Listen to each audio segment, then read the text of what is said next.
Good morning nine student, good day to all of you. मैं हूँ आपकी Hindi teacher Maheshwari Bhoyar, Disha school of innovative learning से। तो हमारा जो हिंदी लोक भारती हिंदी है उसका तीसरा लेसन है कबीर जी। यह एक पूरक पठन लेसन है। ठीक है, हमने इसका परिचय और फर्स्ट पैराग्राफ पिछले क्लास में देखा था। तो आज हम जो दूसरा पैराग्राफ है उसके बारे में पढ़ने वाले हैं। सबसे पहले तो मैं पढ़ूंगी और बाद में आपको समझाऊंगी।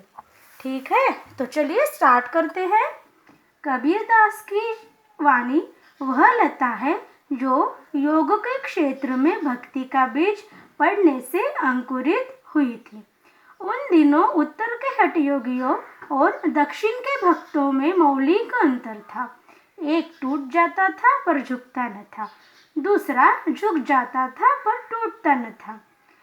एक के लिए समाज की ऊंच नीच भावना मजाक और आक्रामक का विषय था, दूसरे के लिए मर्यादा और स्फूर्ति का।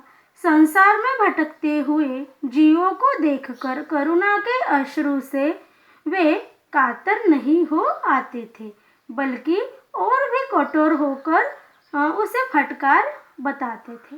वे सर्व जगत के पाप को अपने ऊपर ले लेने की वांछा से ही विचलित नहीं हो पड़ते थे, बल्कि और भी कठोर और शुष्क होकर सूरत और बीरत का उपदेश देते थे। संसार में भरमने वालों पर दया कैसी, मुक्ति के मार्ग में अग्रसर होने वालों को आराम कहाँ। कर्म की रोक पर मेघ न मार सका तो संत कैसा। ठीक है, ये हमारा सेकंड पैराग्राफ है। तो हम ये सेकंड पैराग्राफ के बारे में अभी पढ़ते हैं। यहाँ पे जो लता है, देखो ये जो दो फर्स्ट लाइन है, कबीरदास की वाणी वह लता है जो योग के क्षेत्र में भक्ति का बीज पड़ने से अंकुरित हुई थी। देखिए, मैं और एक बार ये लाइन पढ़ती हूँ। कबीरदास की वाणी वह लता है जो योग के क्षेत्र में भक्ति का बीज पड़ने से अंकुरित हुई थी।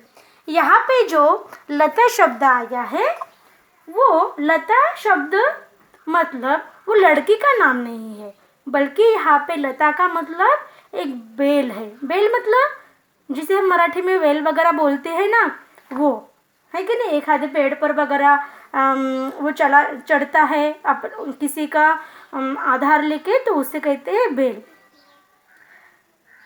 तो योग करते, हाँ वो योग करते थे, वो मतलब कौन, कबीर जी।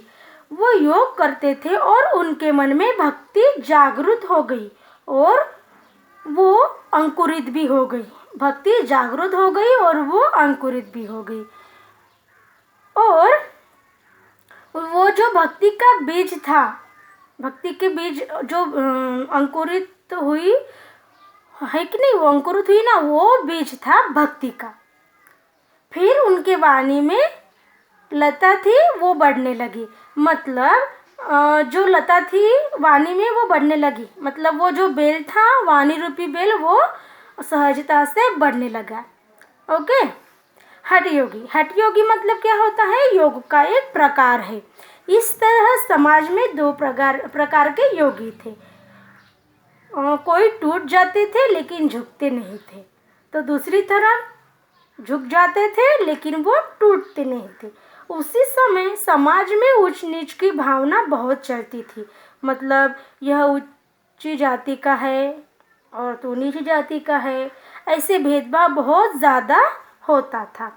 और ऐसे ही यह विषय बहुत आक्रामक भी बन गया था। जो दूसरे जीव है उनको देखकर उन्हें दया वगैरह नहीं आती थी, और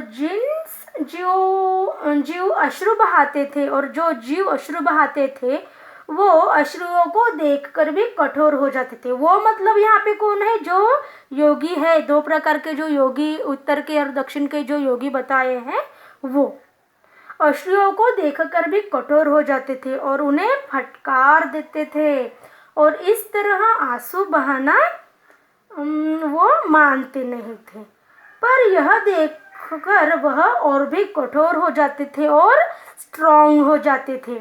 संसार में जो भ्रम से जीते हैं उन पर दया नहीं करनी चाहिए। जो आंसू बहाकर बैठ जाते हैं और वे कहते हैं कि अरे मेरा क्या होगा, कैसे होगा, अब मैं क्या करूं, ऐसे कहकर आंसू बहाने वाले लोगों के ऊपर दया करनी चाहिए क्या? नहीं करनी चाहिए दया। जो लोग एक्चुअल में मुक्ति पाना चाहते हैं, मोक्ष की प्राप्ति करना चाहते हैं और मुक्ति के मार्ग पर आगे बढ़ने वालों को आराम नहीं है कि नहीं? जो लोग मोक्ष प्राप्ति करना चाहते हैं, मुक्ति पाना चाहते हैं, उसे आराम नहीं है। निरंतर भगवान ने जो कार्य दिया है वो करते रहना चाहिए।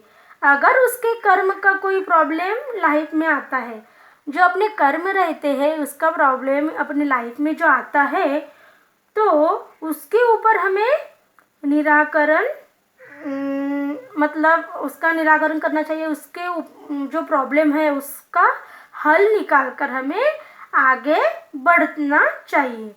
ऐसा नहीं कि हम अपने कर्म के भोग भुगते, है कि नहीं?